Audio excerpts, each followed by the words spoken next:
آج کے خطبہ جمعہ کا موضوع ہے ماں کا مقام و مرتبہ۔ گزشتہ جمعے میں والدین کے حوالے سے ہم نے قرآنی آیات پیش کی تھیں۔ وہ 10 آیتیں خصوصیت کے ساتھ جن میں اللہ رب العالمین نے والدین کو اور ان کے مقام و مرتبے کو، ان کی عظمت کو، ان کے شان کو ذکر کیا ہے، حتیٰ کہ اگر والدین مشرکین بھی ہوں تو ان کے ساتھ کیسا سلوک کرنا ہے اللہ عز و جل نے اس کو بھی ذکر کیا۔ یہ قابل ذکر بات ہے کہ اسلام وہ مذہب اور وہ دین ہے جس دین نے اپنے ماننے والے لوگوں کو اس سلسلے میں بڑی تاکید کی ہے۔ آج دنیا اس ترقی یافتہ دور میں جس ماحول میں ڈھلتا جا رہا ہے، والدین کی قدر و قیمت ان کی نگاہوں میں جس طرح سے کم ہوتی نظر آ رہی ہے، اور اولڈ ایج ہوم قائم ہونا، وردھا آشرم قائم ہونا، ضعیفوں اور کمزوروں کے لیے الگ الگ گھروں کو بنا کر کے ان کی خدمت کے لیے لوگوں کو متعین کر لیا جانا، یہ وہ انسانیت نہیں ہے جس انسانیت کا ذکر اللہ رب العالمین نے اپنی کتاب کے اندر کیا ہے۔ ایک انسان اس انسانیت کے مقام و مرتبے سے گرتا چلا جا رہا ہے کہ جنہوں نے ان کو جنم دیا، اب جب ان کی باری آئی کہ ان کو سنبھالا جائے، کل تک جن کو سنبھال کر کے اور پال پوس کر کے بڑا کیا تھا، آج انہوں نے ان کے لیے الگ گھروں کو تعمیر کر لیا ہے۔ میرے اسلامی بھائیوں، ماں کا مقام و مرتبہ اسلام نے خصوصیت کے ساتھ الگ سے بھی ذکر کیا۔ والدین کا ذکر کرنے کے ساتھ ساتھ والدین میں دونوں آتے ہیں، ماں اور باپ دونوں، لیکن ماں کا جو رتبہ ہے، ماں کا مقام و مرتبہ ہے، اس رتبے کو پھر دنیا کی کوئی ہستی نہیں پہنچ سکتی۔ اس رتبے کو، اس مقام و مرتبے کو ایک انسان کسی کے لیے دنیا میں کچھ کر جائے، خدمت کے نام پہ، احسان کے نام پہ، ماں نے جو اپنے بچوں کی خدمتیں کی ہوتی ہیں، ماں نے جو اپنے بچوں کو تربیت اور اس کی پرورش میں تکلیفیں اٹھائی ہوئی ہوتی ہیں، اس تکلیف کو برداشت کرنے والا دنیا میں اور کوئی ہستی نہیں ہے سوائے ماں کے۔ ماں وہ لفظ ہے جس لفظ میں وہ گہرائی ہے، جس میں محبتوں کا ٹھانٹھے مارتا ہوا لہر ہو، جس میں رحمت و شفقت، جس میں ان کی مودت، رأفت، وہ خاص چاہت اپنے بچوں کے لیے، کہ پھر ماں کے علاوہ آپ دنیا میں کسی اور خاتون کو اس کے مقام پر کھڑے کر دیں، کبھی ان کے دلوں میں یہ باتیں آ ہی نہیں سکتی ہیں۔ اسی وجہ سے اللہ رب العالمین کے اس کلام کو جو میں نے ابھی خطبہ مسنونہ میں پیش کیا، سورۃ اللقمان کی آیت نمبر 14 اور سورۃ الاحقاف کی آیت نمبر 15،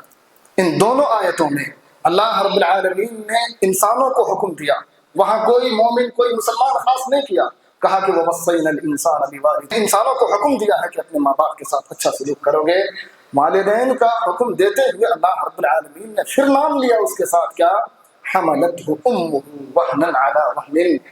کہ ان کی ماں نے ان کو تکلیفوں پر تکلیفیں اٹھا کر کے حمل میں برداشت کیا اور ان کو اٹھائے رکھا۔ اور اس کے بعد اللہ عز و جل نے ان کو وضع کرنے کے بارے میں بھی کہا کہ جب جنم دیا ہے اس وقت بھی تکلیفیں اٹھائی ہیں۔ سورۃ الاحقاف کی آیت کریمہ میں اسی کو بیان کیا ہے کہ حملته امه کرہا ووضعته کرہا، کہ تکلیفوں پر تکلیفیں برداشت کر کے انہوں نے حمل میں رکھا، اور پھر جب جنم دیا اس وقت بھی ان کو تکلیفیں اٹھانی پڑیں۔ یہ خصوصیت کے ساتھ جب والدین کی بات آئی، اللہ رب العالمین نے ام کا لفظ استعمال کیا اور کہا کہ ماں کے مقام و مرتبے کو پہچانو، ان اشکر لی ولوالدیک، کہ میرا بھی شکر گزار بنو اور اپنے والدین کا بھی شکریہ ادا کرنا، کہ والدین نے جو خدمتیں انجام دی ہوتی ہیں اپنی اولادوں کے لیے، وہ کسی اور کے بس کی بات نہیں ہے۔ کوئی شخص اپنی دنیا میں کسی کو اپنا رہنما مان لے، دنیاوی اعتبار سے، میں مذہبی اعتبار سے نہیں کہہ رہا ہوں، دنیاوی اعتبار سے کوئی شخص اپنے کسی لیڈر کو اپنا رول ماڈل مانے، کسی کو کچھ بھی مان سکتا ہو، لیکن ماں باپ نے جو تربیتیں کی ہوتی ہیں دنیا کے کسی اور مدرسے میں وہ تربیت نہیں ملتی ہے۔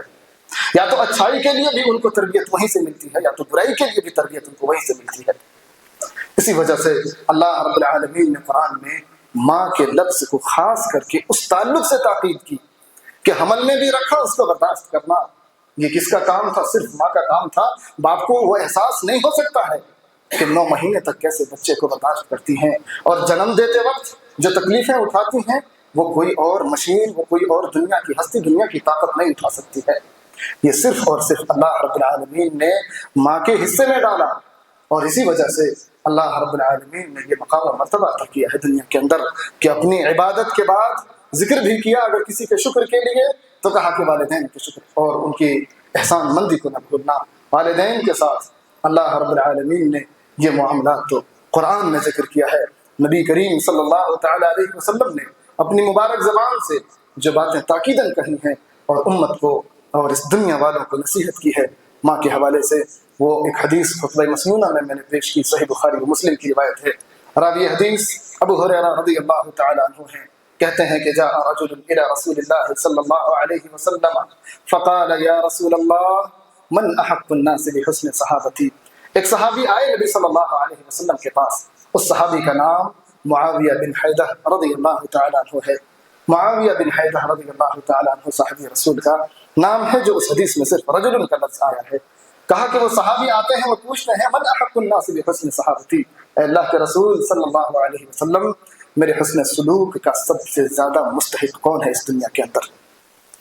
دوستیاں، اپنے دوستوں کے ساتھ احسان کرنا، ان کے ساتھ بھلائیاں کرنا، ان کے ساتھ اچھے تعلقات بنانا، یہ بالکل کیجئے، لیکن آپ کے حسن سلوک کا، آپ کے بہترین اخلاق کے مظاہرے کا سب سے زیادہ مستحق اگر کوئی ہے، اللہ کے نبی صلی اللہ علیہ وسلم کی مبارک زبان کے الفاظ سنیے۔ سب سے پہلا لفظ نکلا، نبی صلی اللہ علیہ وسلم نے فرمایا امک، تمہاری والدہ، تمہاری ماں سب سے زیادہ تمہارے حسن سلوک کا مستحق ہیں۔ ان کے ساتھ جو احسان کرو گے، ان کے ساتھ جو اچھے سے پیش آؤ گے، ان کا تمہیں ایک بدلہ بھی ملنا ہے، اور اللہ رب العالمین کے یہاں تم فائز اور کامیاب ہونے والے لوگوں میں سے ہوگے۔ صحابی رسول کی چاہت اور بڑھی، کہا کہ ثم من، صحابی رسول نے کہا کہ اللہ کے رسول اس کے بعد ان کے بعد کون ہے؟ والدہ کا آپ نے ذکر کیا، ان کے بعد کن کا مقام مرتبہ آتا ہے؟ نبی صلی اللہ علیہ وسلم نے کہا ثم امک، پھر تمہاری ماں ہے، تمہارے حسن سلوک کا سب سے زیادہ مستحق ہیں۔ ان کے ساتھ جو معاملہ کرو گے اللہ کے یہاں اجر پاؤ گے، اور وہ اجر عظیم جو قرآن کی آیت سے تمہیں اس حوالے سے ملے گی کہ اللہ رب العالمین نے تمہیں یہ حکم دیا تھا، اس حکم کی بجا آوری میں تم نے ان کے ساتھ احسان اور سلوک کا معاملہ کیا ہے۔ اللہ کے نبی صلی اللہ علیہ وسلم کے سامنے صحابی نے پھر تیسرا سوال کیا، کہا ثم من، اے اللہ کے رسول 2 مرتبہ تو آپ نے کہہ دیا کہ ماں کا درجہ ہے، تیسرے نمبر پر کون ہے پھر؟ اللہ کے نبی صلی اللہ علیہ وسلم نے فرمایا ثم امک، پھر تمہاری ماں ہے۔ سوچئے کہ جنہوں نے ماں کے اس ایک مختصر سی زندگی پائی تھی، نبی صلی اللہ علیہ وسلم کی زندگی کتنی تھی اپنے والدہ کے ساتھ؟ صرف 6 سال بس۔ 6 سال میں بچہ کتنا کچھ پہچان پاتا ہے اپنی ماں کو، 6 سال میں ان کو کتنا کچھ دکھے گا اپنی والدہ کے تعلق سے، لیکن یہ وحی، یہ تعلیم جو اللہ کی طرف سے مل رہی ہے، نبی صلی اللہ علیہ وسلم اپنی امت کو تاکید کر رہے ہیں کہ اللہ رب العالمین نے کہیں تو حمل کا ذکر کیا، کہیں تو دودھ پلانے کا ذکر کیا، کہیں تو جنم دینے کا ذکر کیا۔ یہ وہ 3 مقامات ہیں جو دنیا میں صرف ماں کے حصے میں ہے اور کوئی دوسرا برداشت نہیں کر سکتا اس کو۔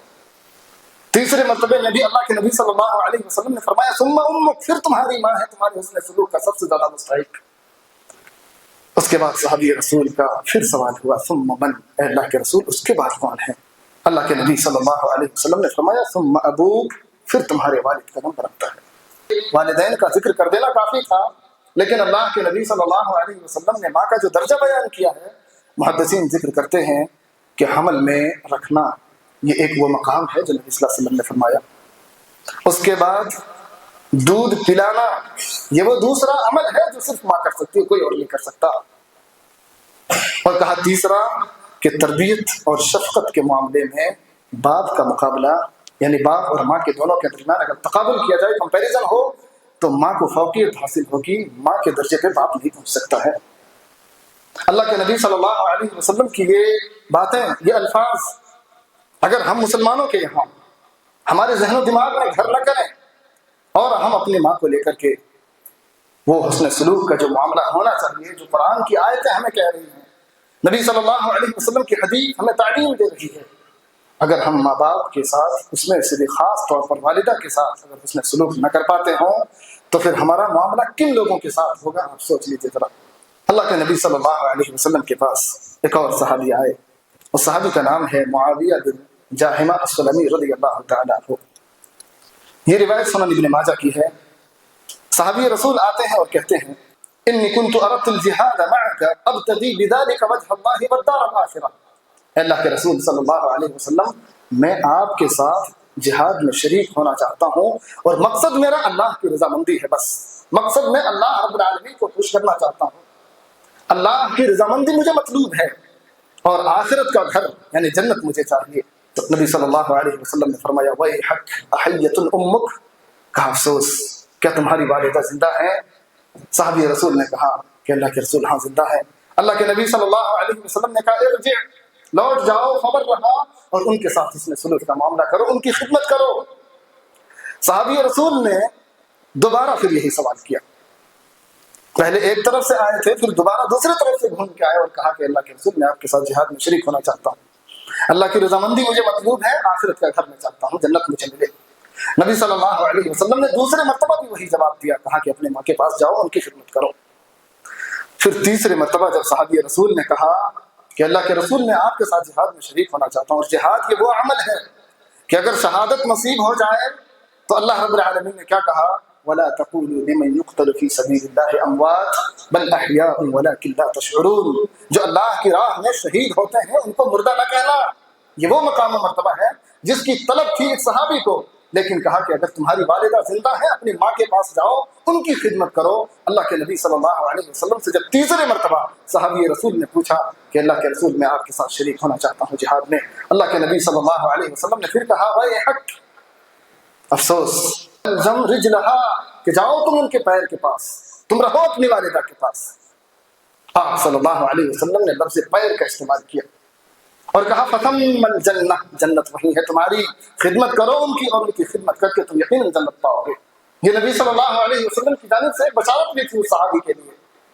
کہ جنت کی طلب ہے، ان کو جہاد میں شریک ہونا چاہتے ہیں، لیکن اللہ کے نبی صلی اللہ علیہ وسلم نے کہا اگر تو تمہاری والدہ زندہ ہیں تو پھر ان کے ساتھ حسن سلوک کا معاملہ کرو، تمہارے لیے اس سے کہیں بہتر وہ عمل ہے اور خیر کا کام ہے۔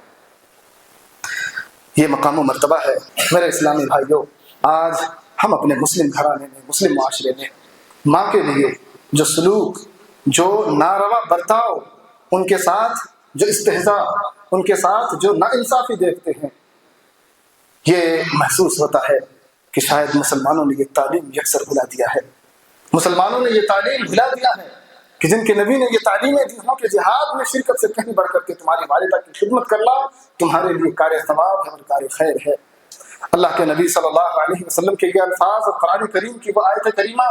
ہمارے دلوں کو جھنجھوڑنے کے لیے کافی ہیں کہ ماں کے جو مقام و مرتبے کو نہ سمجھ پائے، ان آیات اور ان احادیث کی روشنی میں پھر دنیا کی کون سی تعلیم انہیں یہ سکھا سکتی ہے۔ میرے نوجوان ساتھیوں جن کی شادیاں ہو چکی ہوں اور جن کی شادیاں ہونے والی ہوں،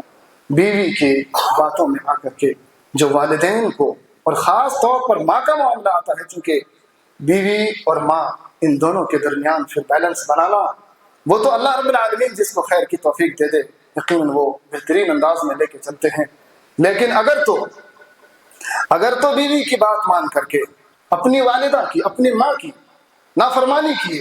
یا ماں کے ساتھ ناروا سلوک کیے، ان کے ساتھ آپ کا برتاؤ اچھا نہیں رہا، ان کے ساتھ آپ کی زبانیں بدل چکی ہوں، یقین مانیے کہ بیوی تو لا سکتے ہو لیکن ماں کی وہ ممتا کس دربار میں جا کر کے ڈھونڈو گے؟ بیوی تو تمہیں مل سکتی ہے، ایک بیوی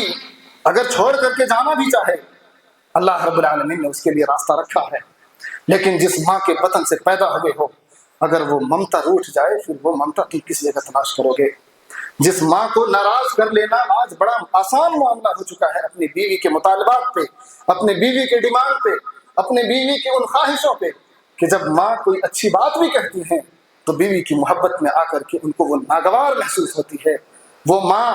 جس ماں نے تمہیں جنم دیا تھا اور جس ماں نے تمہاری غلاظتوں کو صاف کیا تھا، جس ماں نے تمہیں اٹھایا تھا اپنی گودوں پہ تو اٹھا کر کے ان کو خوشی محسوس ہوتی تھی، اگر تمہارے پیر بھی ان کے چہرے پہ لگتے تھے تو ان کو اچھا محسوس ہوتا تھا کہ میرا بچہ ایکٹیو ہے، ہاتھ پیر چلاتا ہے۔ آج اسی ماں کی ممتا کو ٹھکراتے ہوئے بیویوں کی محبت میں آ کر کے کہہ دینا کہ میری ماں تو ایک ہی ہے، میں کسی اور ماں سے نہیں پیدا ہوا ہوں، لیکن بیوی تو مجھے اور بھی مل سکتی ہے، میں بیوی اور بھی کر سکتا ہوں۔ اور اللہ رب العالمین نے، میں یہ نہیں کہتا کہ آپ ناانصافی کیجیے بیوی کے ساتھ، لیکن بیوی کی باتوں میں آ کر کے ماں کے ساتھ ناروا سلوک کرنا، ماں کے ساتھ اپنی زبانیں جو ہے بدل لینا، اپنی زبانوں کے اس مٹھاس کو ختم کر دینا جس ماں نے بڑے مٹھاس اور اچھے اور پیار انداز میں تمہیں ماں کہنا سکھلایا تھا، تمہیں باپ کہنا سکھلایا تھا، تمہیں اللہ لفظ سکھلایا تھا، ان ماں کے الفاظوں کو یاد کرنا۔ اللہ رب العالمین نے ماں کا جو مقام و مرتبہ رکھا ہے، اگر تو جن کے والدین ہوں گے وہ اپنے اس خطبے کے اور ان دلیلوں کی روشنی میں ذرا غور کرنا کہ ماں کے ساتھ آپ کے سلوک کیا ہے۔ اور بیوی کے اور ماں کے درمیان ناانصافی کی بات میں نہیں کر رہا ہوں، انصاف کیجئے، لیکن جہاں ترجیح دینے کی بات آئے کہ کس کو اوپر مقام دیا جائے گا، وہ تو پھر ماں ہی مستحق ہو سکتی ہیں، کوئی اور نہیں ہو سکتی، اس لیے کہ اللہ رب العالمین نے ان کو وہ مقام و مرتبہ دیا ہے۔ نبی صلی اللہ علیہ وسلم نے باپ کے مقابلے میں ماں کو نہیں لایا، کہا کہ ماں کا درجہ بلند ہے، پہلے 3 مرتبہ ماں کا نام لیا، اس کے بعد باپ کا نام لیا۔ ماؤں نے جس تکلیفوں سے برداشت کیا ہوتا ہے اپنے بچوں کو، آج جب وہ محتاج ہوتی ہیں کہ ان کو کبھی گود میں اٹھایا جائے کسی پریشانی کے عالم میں، بچہ گود میں اٹھاتے ہوئے تکلیف محسوس کرتا ہے، بیٹے اپنی ماں کو اٹھاتے ہوئے تکلیف محسوس کرتے ہیں، حتیٰ کہ جھڑک دیتے، پریشانیوں میں ان کی طرف نظر کرم بھی نہیں کرتے۔ ایسے بدبخت قسم کی اولادیں بھی اس دنیا میں رہتی ہیں اور بستی بھی ہیں۔ یہ اولڈ ایج ہوم جو قائم ہوا ہے، کن لوگوں نے قائم کیا ہے؟ کسی بیٹوں نے ہی تو مل کر کے قائم کیا ہوگا۔ کن کے لیے؟ اپنے انہی بوڑھے ماں باپ کے لیے۔ یہ دنیا میں ایسے ہی تو بنا بنایا تو نہیں آ گیا نا، کسی نے تو بنایا ہوگا، اور بنانے والا کون ہوگا؟ اپنے بوڑھے ماں باپ کو رکھنے والا ہی کوئی ہوگا جس نے لے جا کر کے وہاں رکھا ہوگا۔ یہاں سے قریب ایک جگہ ہے، اتفاق سے اس راستے سے گزرنا ہوا، میں نے اپنے ساتھی سے پوچھا کہ یہ کون لوگ ہیں، یہ کون رہتے ہیں؟ کہا کہ یہ وردھا آشرم ہے جس میں بوڑھے ماں باپ کو لا کر کے چھوڑ دیا جاتا ہے۔ اگر والدہ کو معلوم ہو جاتا کہ میرے بچے بڑے ہو کر کے جب میں اس کا محتاج بنوں گا اور وہ اس وقت لا کر کے مجھے یہاں چھوڑیں گے، شاید کہ وہ پرورش نہ کرتی اور گلے گھونٹ کر کے اسی وقت دبا کر کے ختم کر دیتی۔ اس ماں پہ کیا گزرتا ہوگا جس ماں نے اپنے بچوں کے لیے اپنے خون پسینے کو ایک کر دیا۔ جو 2 سال تک دودھ پلاتی ہیں، وہ دودھ کہاں سے آتا ہے؟ ماں کے سینے سے ہو کر کے آپ کی غذا بنتی ہے، اللہ رب العالمین عطا کرتا ہے۔ اللہ رب العالمین نے یہ سسٹم ماں کے ساتھ ہی خاص رکھا، کسی اور کے ساتھ نہیں رکھا۔ آپ بوتلیں پی لیجئے، پیکٹس دودھ پی لیجئے، لیکن جو ماں کے دودھ میں غذا ہے وہ دنیا کی کوئی اور دودھ میں غذا نہیں مل سکتی۔ اللہ رب العالمین نے اسی لیے ماں کا یہ مقام و مرتبہ رکھا ہے۔ ماں کے حوالے سے صحابی رسول عبداللہ بن عمر رضی اللہ تعالی عنہما، عبداللہ بن عمر خلیفۃ المسلمین، خلیفہ ثانی عمر بن خطاب کے بیٹے ہیں۔ امام بخاری رحمۃ اللہ علیہ نے اس روایت کو الادب المفرد میں ذکر کیا ہے اور یہ صحیح روایت ہے۔ عبداللہ بن عمر رضی اللہ تعالی عنہما کے پاس ایک شخص یمن سے اپنی ماں کو اپنے کندھوں خانہ کعبہ کے طواف اور خانہ کعبہ کے حج کے جو مناسک تھے، جو اعمال تھے، وہ کرنے کے سب کچھ کرایا اپنے کندھے پر اٹھا کر کے، اور وہ کہتا جاتا تھا کہ میں اپنی والدہ کے لیے سدھایا ہوا سواری ہوں۔ سدھایا ہوا یعنی مسخر کیا ہوا، کہ جس میں کوئی سرکشی نہیں ہے، جب کہے بیٹھنے کو بیٹھ جاتا ہوں، جب کہے اٹھنے کو اٹھ جاتا ہوں۔ آکے میں وہ سواری ہوں اپنی والدہ کے لیے جو مذلل، بالکل ہموار کیا ہوا، آسانی کے ساتھ سفر کو طے کرانے والا، وہ سواری ہوں میں۔ عبداللہ بن عمر رضی اللہ تعالی عنہ سے کہا کہ میں نے اپنی والدہ کو پورے حج کے کام اپنے کندھے پر سوار کر کے پورا کرایا، کیا میں نے اپنی والدہ کا حق ادا کر دیا؟ عبداللہ بن عمر رضی اللہ تعالی عنہ کے الفاظ کو سنیے گا ذرا۔ کہا کہ لا ولا بزفرۃ واحدہ، نہیں، وہ ایک چیخ جو تمہاری ماں نے تمہیں جنم دیتے وقت جو درد اور محسوس کیا تھا، جو تکلیف ہوئی تھی، وہ چیخ جو ان کی زبان سے ایک آہ نکلی تھی، تم نے اس ایک آہ کا بھی ابھی حق ادا نہیں کیا ہے۔ تم کہتے ہو کہ ماں کا حق ادا کر دیا۔ عمر بن خطاب رضی اللہ تعالیٰ عنہ کے ساتھ ایک واقعہ ایسا ہی ہے۔ امام ابن الجوزی رحمہ اللہ نے البر والصلہ میں اس کو ذکر کیا، ان کی کتاب ہے البر والصلہ، عمر بن خطاب رضی اللہ تعالیٰ عنہ کے ساتھ، اور انہوں نے بھی یہی کہا کہ میری والدہ بڑھاپے کی عمر کو پہنچ چکی ہیں، اور بڑھاپے کی اس عمر کو پہنچ چکی ہیں کہ اب قضاء حاجت کرنے کے لیے بھی ان کے پاس استطاعت نہیں ہے کہ وہ چل کر کے جا سکیں۔ میں ان کے لیے وہ بچھائے ہوئے چٹائی کی طرح ہوں کہ دسترخوان میں کچھ بھی گرے اور کچھ بھی ہو جائے پھر اس کو بعد میں صاف کیا جاتا ہے. میں اپنی والدہ کے لیے ویسے ہوں. میری پیٹھ ویسے ہی ہے جیسے دسترخوان بچھے ہوئے ہوں. میں اپنی والدہ کے لیے ہمیشہ ہموار رہتا ہوں کہ جب وہ کبھی کوئی حکم دیں یا جب انہیں کوئی محتاجگی ہو میں فوراً ان کے لیے کھڑا ہو جاؤں. عمر بن خطاب رضی اللہ تعالیٰ عنہ سے انہوں نے کہا کہ کیا میں نے حق ادا کیا ہے اپنی والدہ کا؟ عمر بن خطاب رضی اللہ تعالیٰ عنہ کے الفاظ سنیے گا. کہتے ہیں کہ تمہارا معاملہ ایسا ہے کہ تمہاری والدہ نے تمہیں جب اپنے گودوں میں اٹھایا تھا تو وہ تمہارے اپنے آپ کو قریب کرنا چاہتی تھی، اور آج تم اگر ان کو اٹھا بھی رہے ہو تو تمہیں تکلیف ہو رہی ہے اور تم کو پھینکنا چاہتے ہو، دور کرنا چاہتے ہو. معاملہ ایسا ہی ہے. آج لوگ اپنے والدین کو دور کرنا چاہتے ہیں. کیوں؟ ان کی خدمتیں کیسے ہوں گی؟ اب اتنے محتاجگی میں پہنچ چکے کہ کبھی ان کو ایسی بھی حاجت پیش آ سکتی ہے کہ اپنی قضاء حاجت کے لیے چل کے نہ جا سکتے ہوں، اپنی ان غلاظتوں کو صاف نہ کر سکتے ہوں اپنے ہاتھوں سے. کبھی یہ سچویشن بھی آ سکتی ہے ان کی زندگی میں. کہا کہ والدہ ایسی ہوتی ہیں جو اپنے بچے کو اپنے ہاتھوں میں لے کر کے قریب کرنا چاہتی ہیں، اپنے دلوں سے اپنے سینوں سے چمٹانا چاہتی ہیں، ملانا چاہتی ہیں. اور تم ہو کہ تم اگر اٹھاتے بھی ہو تو جھڑک دیتے ہو، اور تم ہو اٹھاتے بھی ہو تو دور کرنا چاہتے ہو. صحابی رسول کے دلوں میں ماں کے مقام و مرتبے کا یہ عالم تھا کہ اس شخص کو کہا کہ والدہ کی کیفیت یہ ہوتی ہے اور تم بچوں کی کیفیت یہ ہوتی ہے. آج معاشرے میں باتیں آتی ہیں کہ والدہ یا والدین کے لیے ہمارے اپنے گھروں میں رہنے سہنے کا انتظام نہیں ہو پانے لگتا ہے، ان کو الگ گھر بنا کر کے دے دیا جاتا ہے. جو والدہ 4 5 نہیں 10 بچے پالتی ہیں، 10 بچے اپنے حمل میں برداشت کر کے جنم تک دیتی ہیں، دودھ پلاتی ہیں ان کو، ان کا حق ادا کرتی ہیں، اور حق ادا کرنے کے بعد ان کی پوری پرورش اور برداشت کرتی ہیں وہ. اور اگر باپ گزر جائے اس بچے کے بچپنے کے عالم میں، پھر وہ ماں مصیبتوں کے سامنے ایک پہاڑ بن کر کے کھڑی ہوتی ہیں. دنیا کے ہر طرح کے تانے اور تشنیع کو سننے کے لیے وہ تیار رہتی ہیں صرف اپنے بچوں کی محبت میں. وہ بچے جب بڑے ہوتے ہیں، کسی لائق بنتے ہیں، تو پھر کہتے ہیں کہ ہمیں ماں باپ سنبھالے نہیں جاتے.